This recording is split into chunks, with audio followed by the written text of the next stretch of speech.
Mga kapuso, nasa loob na po ng Philippine Area of Responsibility yung low pressure area na ilang araw na po nating minomonitor. Huli itong namataan ng Pag-asa sa laying 730 kilometers silangan po yan ng hinatuan na Surigao del Sur. Sa ngayon, ayon sa Pag-asa, mababa ang tsansa nitong maging bagyo. Nagkaroon kasi ng pagbabago sa lakas ito kumpara ng mga nakaraang araw, pero posible po itong magbago kaya patuloy nating imomonitor. Matuloy man bilang bagyo o hindi, posibleng lumapit o di kaya naman tumawid yan dito po sa pagitan ng Eastern Visayas at ng Northeastern Mindanao. Ang pinagsamang epekto ng trough yung extension ng nasabing LPA at ng shear line, gayon din itong kapag-irag po ng hanging amihan pati na rin ng localized thunderstorms ang magpapaulan ngayong weekend.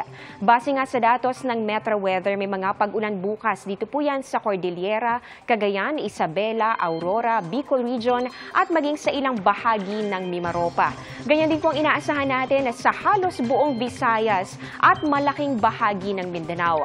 Kung mapapansin yung mga kapuso, yung mga nagkukulay orange at kulay pula dito po sa ating mapa, ibig sabihin nito ay heavy to intense rains, kaya doble ingat. Sa linggo, posibleng maulit po yan at mas maraming lugar na ang makakaranas ng mga malalakas na pag-ulan. Maging alerto po lalong-lalo na sa mga taga-Visayas at Mindanao area, kabilang po yung mga naapektuhan ng malakas na lindol kanina.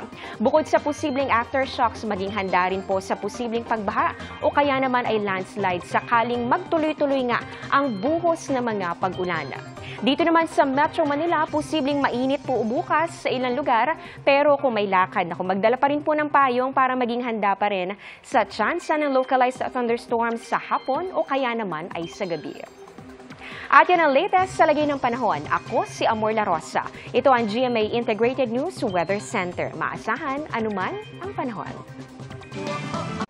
Mga kapuso, kasama nyo kami anuman ang panahon.